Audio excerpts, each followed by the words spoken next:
오늘 말씀 제목은 하나님의 설복이라는 제목입니다. 하나님의 설복, 로마서 19번째 말씀인데요. 설득이란 말 해도 되는데 설복이라고 말씀 제목을 정한 것은 이 설복이란 뜻이 알아듣도록 말하거나 달래어서 그렇게 믿도록 만드는, 그렇게 여기도록 만드는 것이 설복인데, 하나님이 우리를 그렇게 이제 믿도록 달래시고 설득하시고 하시는 모습을 오늘 제목으로 잡았습니다.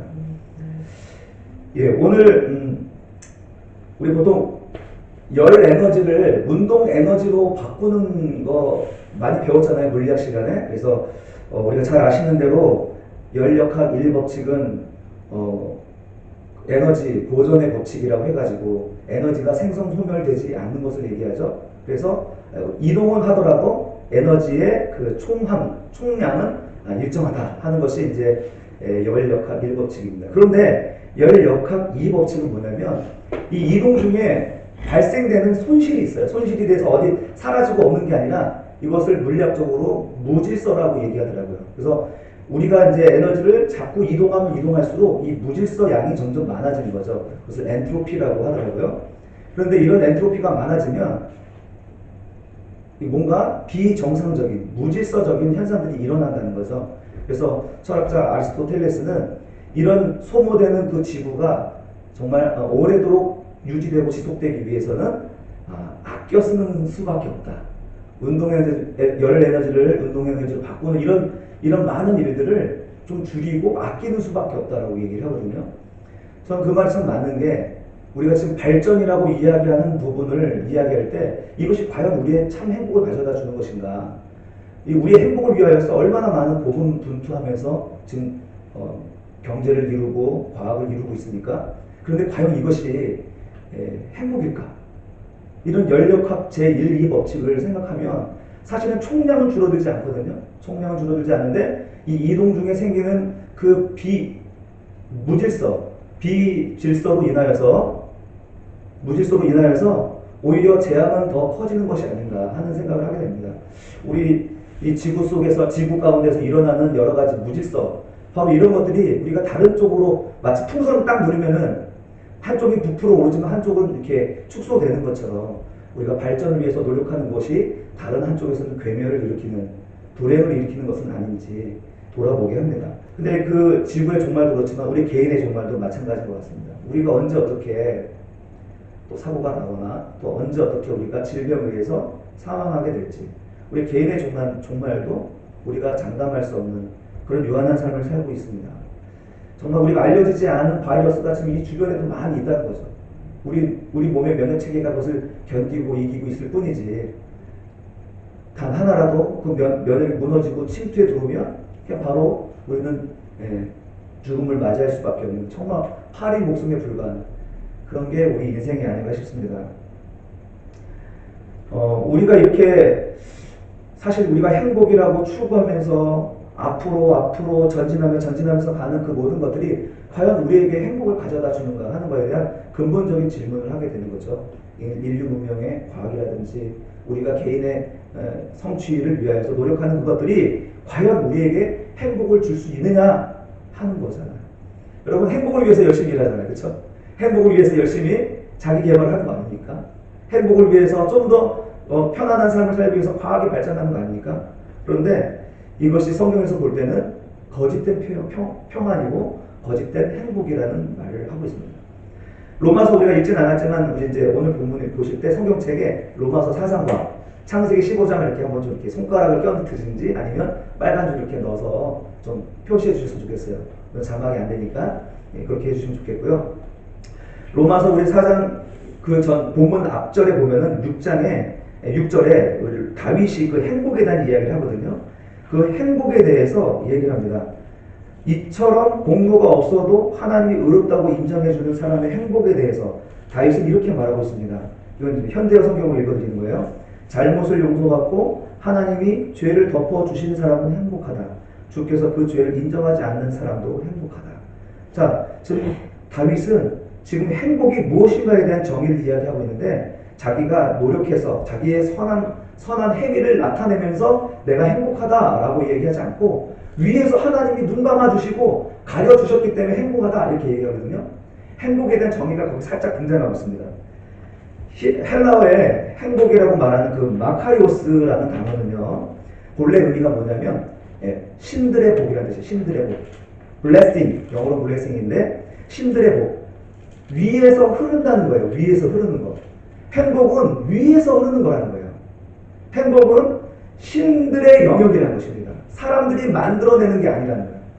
사람들이 만들어낼 수 있는 영역이 아니고 위에서 주어지는 것이 행복이라는 것입니다. 다윗은 그것을 알았어요. 내가 노력하고 나의 신앙으로 행복을 만들어낸 것이 아니라 위로부터 주어지는 은혜, 그리고 위에서 용서해 주시는 은혜, 위로부터 내려오는 것이 행복이라는 것을 깨닫고 이렇게 고백을 하는 것이죠. 신자는요, 이것을 구별해내는 것입니다. 진짜 복이 무엇인지, 가짜 복이 무엇인지를 구별해내면서 살아가는 것이 신앙생활이라고 저는 말씀드리겠습니다. 이런 종말을 사는 저와 여러분이 이 역사를 바라보면서 우리는 어쩔 수 없는 존재구나. 나는 불가능한 존재구나.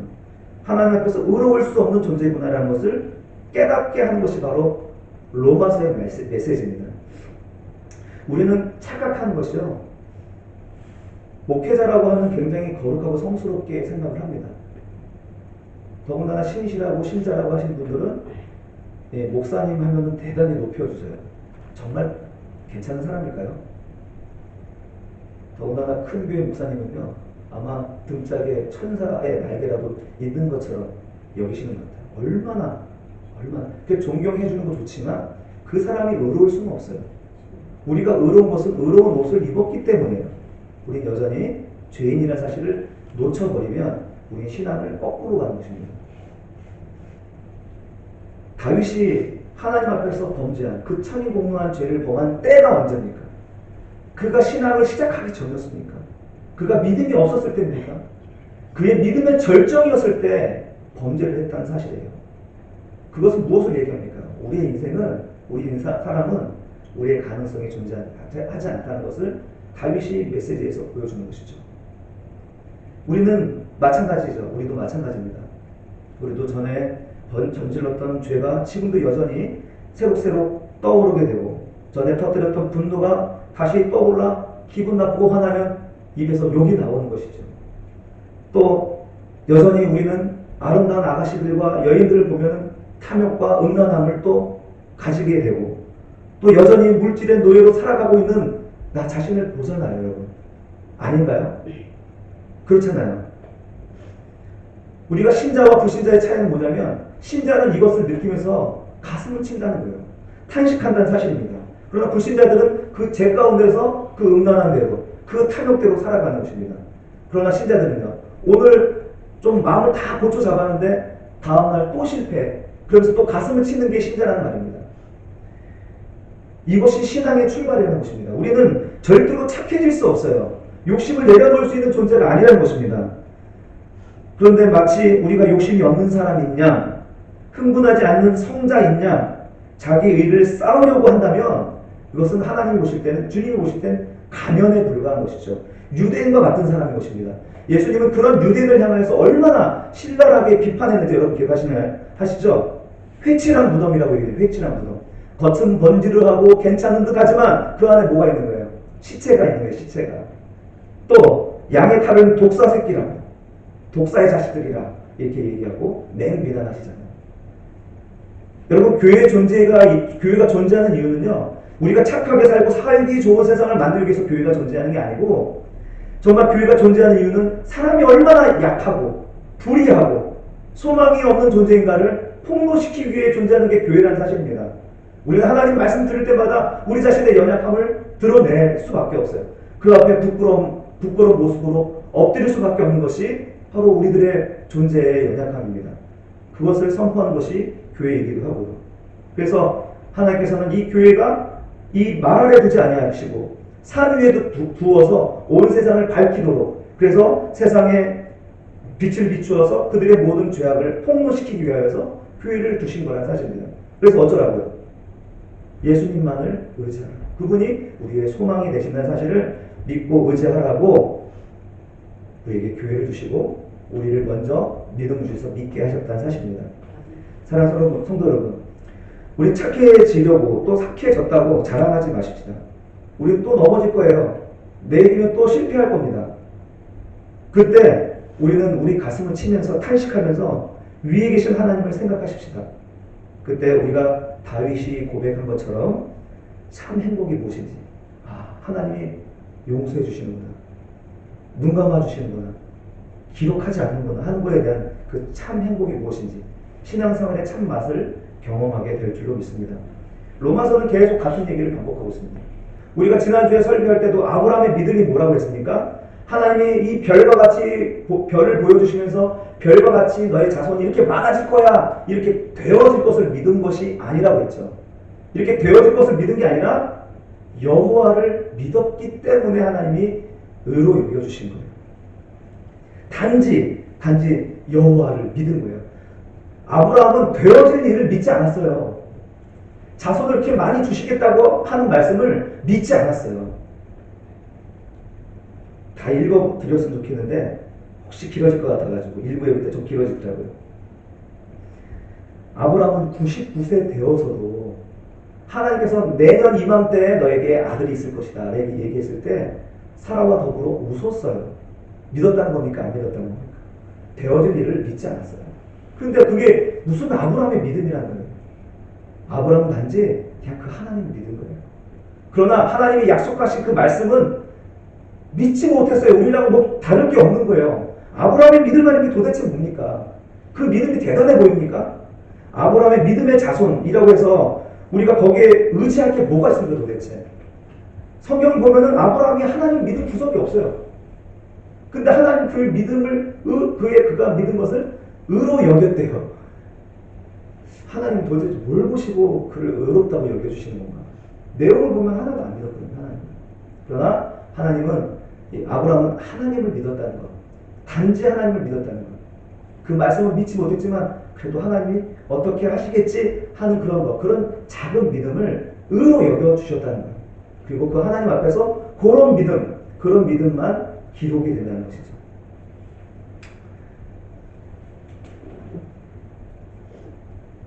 한 걸음 더 나가서 아브라함은 하나님 앞에서 이렇게 너의 믿음을 의로 여겨주셨다라고 말씀하셨음에도 불구하고 믿지 못하죠. 바로 그 다음 절에 내가 너에게 이 땅을 너에게 줄 것이다 라고 창세기 15장 6절 7절에서 말씀합니다.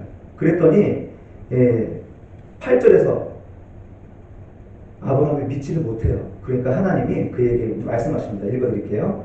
창세기 15장 5절 이하의 말씀입니다. 7절 또 그에게 이르시되 나는 이 땅을 내게 주어 소유를 삼게 하려고 너를 갈대아인의 우르에서 이끌어낸 여호와니라. 그가 이르되 주 여호와여 내가 이 땅을 소유로 받을 것을 무엇으로 알리까? 믿지 못한 거죠.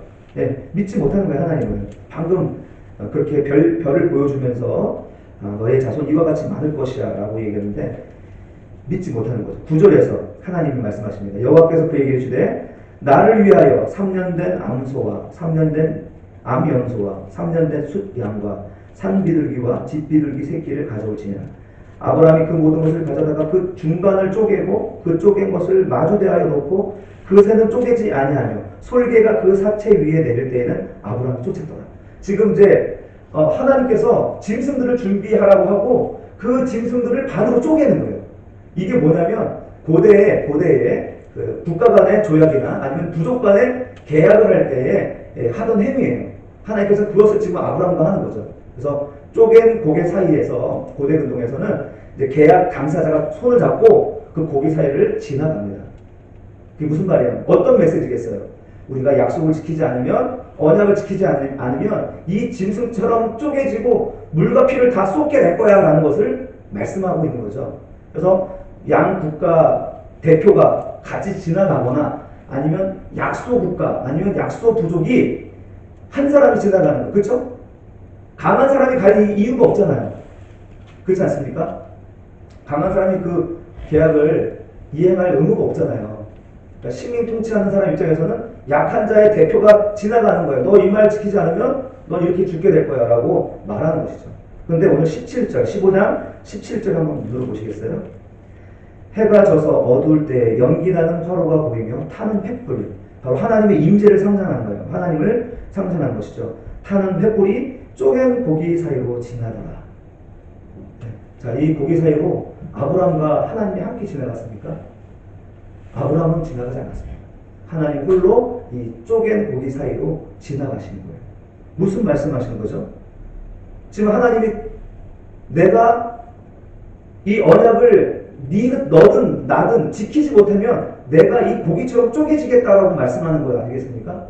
하나님이 은혜로 이 언약을 체결해 주시는 거예요. 내가 반드시 이루어서 너를 의롭게 만들 거라는 하나님의 의지가 표현된 것이죠. 여러분, 이것이 역사 속에서 일어났습니다. 여러분, 어떤 일이죠? 바로 우리 주 예수 그리스도께서 우리 인간의 계약 파기로 인하여서 스스로 인간이 되어 오시고 그 인간을 대표하여 쪼갠 고기처럼 자기 자신을 찢으셨습니다.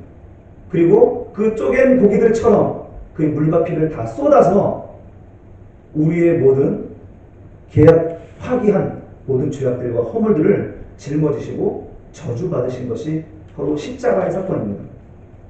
여러분, 아브라함이 한 게 도대체 뭡니까? 아브라함이 한 게 도대체 뭐예요? 그의 믿음이라는 게 도대체 뭡니까? 우리는 성경을 볼 때 하나님이 보여야 돼요.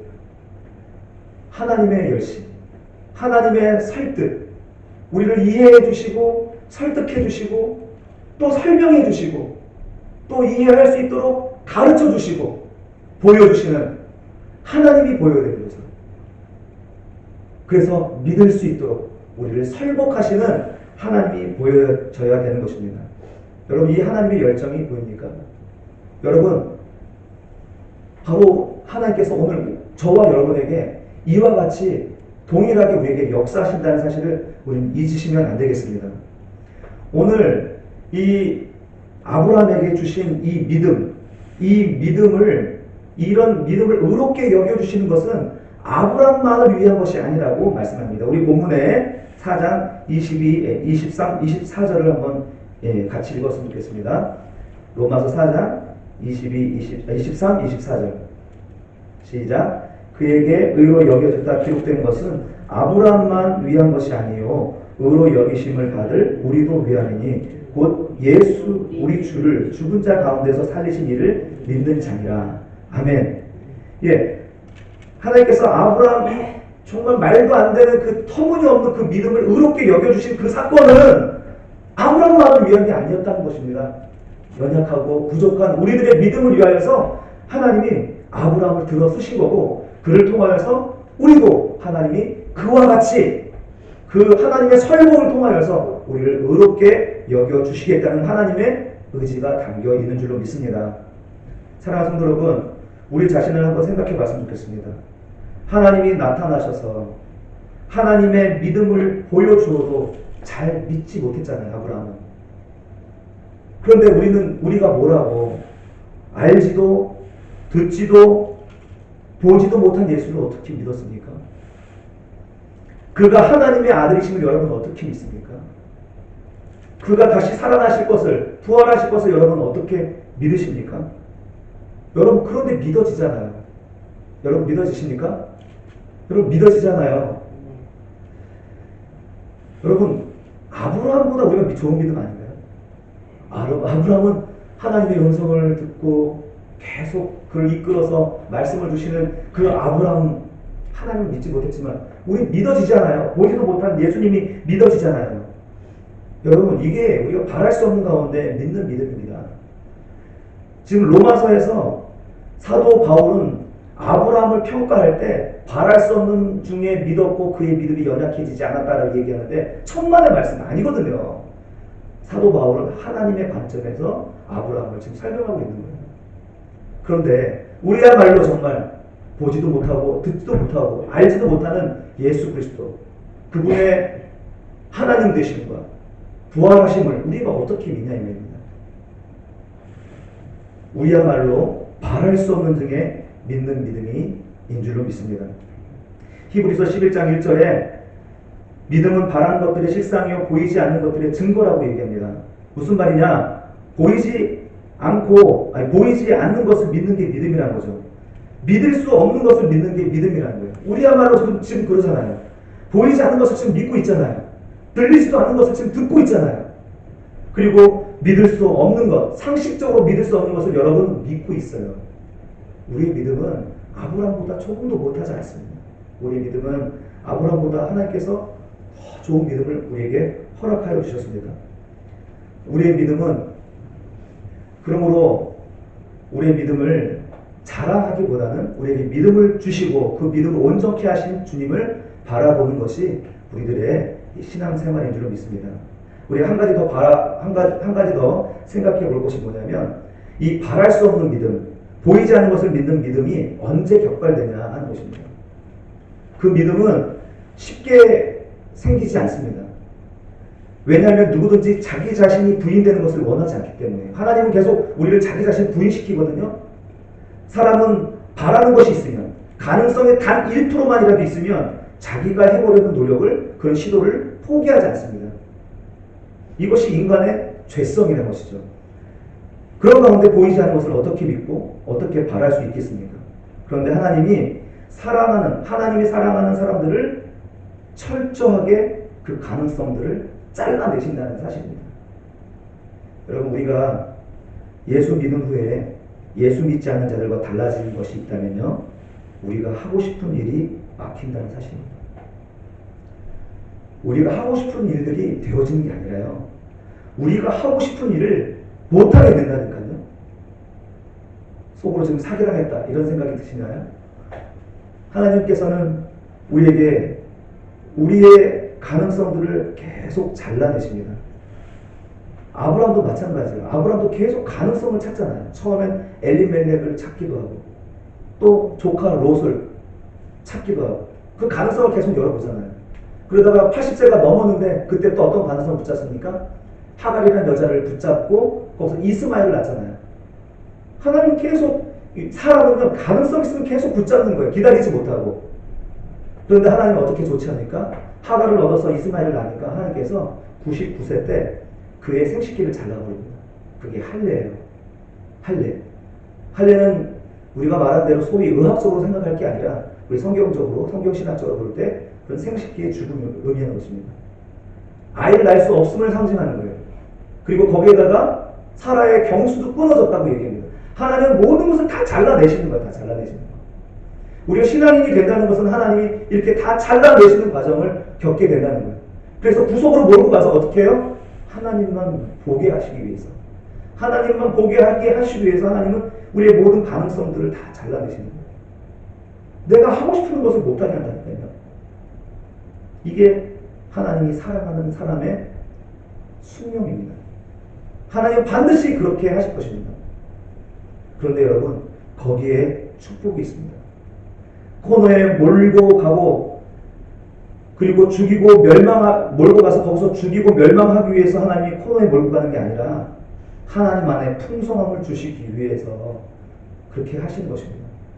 우리의 움켜진 주먹 안에서는 하나님이 주신 은혜를 결코 잡을 수 없습니다. 하나님 계속 손을 피실 거예요. 계속 펴서 하나님이 안에 있는 풍성함을 주시기 위해서 우리의 모든 가능성들을 풀고 완전히 항복할 때까지 하나님은 우리를 계속 구속으로 몰고 가시는 사실입니다. 항복하고 매 순간마다 우리가 항복하고 회개할 때 하나님이 풍성한 은혜로 우리를 회복시켜 주신다는 것이 성경의 진리입니다. 믿습니까? 믿고 싶지 않죠? 막으신다는데. 그런데 여러분, 요한복음 15장 5절을 함께 읽겠습니다.